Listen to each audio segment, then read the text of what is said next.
Part 4, in which the foul Captain Chinook behaves very badly, as usual, and receives his just deserts. Years did pass, and Maggie grew, as did love for her from Fa and crew, and she continued to join Arthur in brewing fine meals to amaze the senses. And the sailors on Captain Chinook's ship did Maggie and her father slip many a fine treasure as thanks and tip for the incomparable kip they enjoyed. And rare and strange ingredients too, and Magdalene and Arthur's fortune grew, and the two did start to accrue quite a store of riches. And all the while Arthur kept Maggie away from Captain Chinook, ensured that none of the food she made, or stirred, or touched in any way was served to him.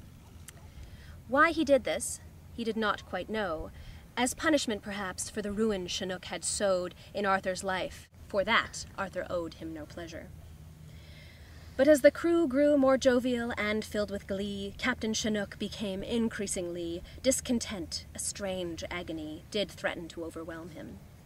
His bulging gut could not be satisfied. Arthur's meals, which once did easily tide him over, did no more provide him with the contentment he did crave.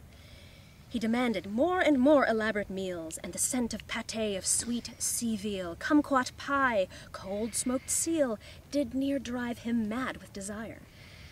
But the meals, when served, did not meet his desires. They tasted fine, but they did not quell the fires that burned within. He did require something so much more. But what? The need began to drive him mad. He was racked by unknown cravings bad enough to wake him from his sleeping pad and set him pacing around his chambers. Finally, one morning at 4:15, Captain Chinook could take it no more. He staggered down to the galley, threw open the door, and burst inside. But instead of Arthur, who he'd expected to see, fixing the first of his many morning teas, he was faced with a brown-haired wench of considerable beauty, stirring a pot of something that smelled unbearably delicious. Maggie, of course, had seen the captain before, many a time on her trips above board, but she'd stayed out of his way, as she'd sworn to her da she would do. But now here he was, and Art was asleep, and while she'd well intended her promise to keep, she couldn't very well creep away undetected now, could she? She eyed the man up and down. He was wild-eyed, unkempt, with a ferocious frown, and while she'd no desire to help the man who'd so cruelly drowned Arthur's family and terrorized his crew, she was developing a sense of her own power. She wondered if she could make this man shower her with devotion, if she let him devour something she had created. "What's in the kettle?" he demanded, plump lips quaking. "Smells fine. I'll have some of whatever you're making. Dish it up, wench, with a hunk of whatever you're baking, too." "As you command, Captain," Maggie said with a smile that was pure sweetness and light, no trace of guile, and she unhurriedly did compile a healthy serving for the man. She barely had time to say, "It's persimmon stew with a garnish of roasted water cashew," before he'd snatched the bowl without further ado and began to shovel it down without stopping to chew. So eager he was to consume the dish. And in moments the entire bowl was licked clean, and the captain looked up, his eyes all agleam, to stare at the most breathtaking wench he had ever seen, for now Maggie so appeared to him. "My love," he gasped, "I'm near undone, for what you've just fed me has finally overcome my longings and cravings. Me dear, you're the one who shall cook for me from now on. Arthur's fired, I'll feed his head to the sharks, you'll nourish me instead, both in the galley and in me bed." And he leered at her most lasciviously. And with hands quick as a snake, he reached across the table her waist to take, and he pulled her onto his lap. "And now, what d'ye say, lass, some sweet dessert? Come on now, lassie, stay still, this won't hurt." A bit, and his greedy hand snuck beneath her skirt, and began to steal upwards. Well, as a lass of 15, Maggie'd felt some fiery emotions, and love-making was something she'd had a notion to try at some point, but that was not the type of devotion she'd had in mind when it came to the vile Chinook. And so she screamed loud in the face of that fat sire. 'Twas like a siren that announces a fire, and like such a sound the response was entire. Within moments the galley was mired, with crew frantic to rescue their beloved Maggie. Captain Chinook was dumbstruck at this enthused response. "Back to your stations," he growled at once. "Yeah," snarled a knave, "I don't think that's what Maggie wants." And the crew drew their weapons in preparation for a fight. And at that moment Arthur appeared. Sleep-tussled he burst in the galley, afeard something grave had happened to his dear sweet Magdalene. "Maggie!" he cried when he spied her in Chinook's grasp, and all his worst nightmares were realized in a flash.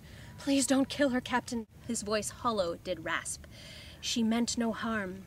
"Kill her," Chinook barked. "I plan to wed her, I do. After I've taken her to bed a time or two. She'll be me wife and me chef. She'll cook for me as you used to. It's you I plan to dispatch."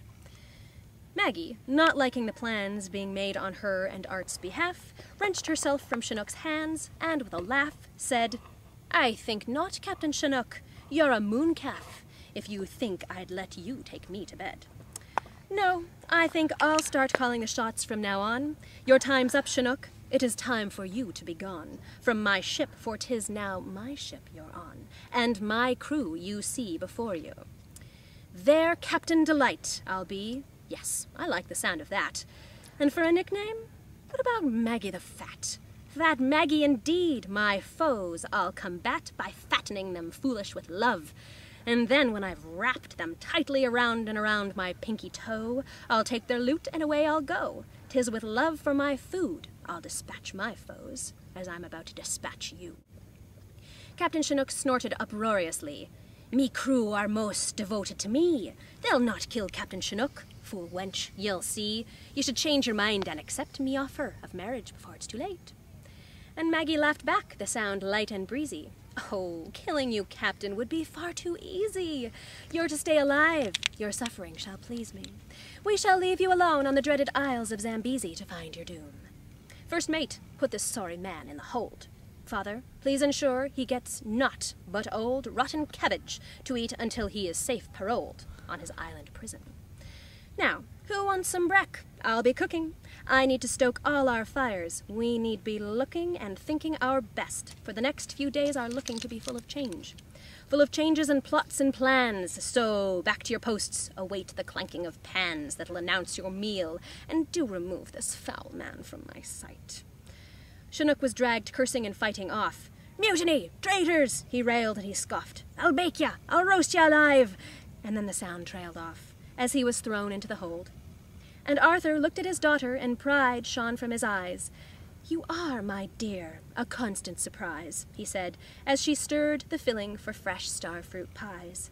"What then happens next, my Fat Maggie Delight?"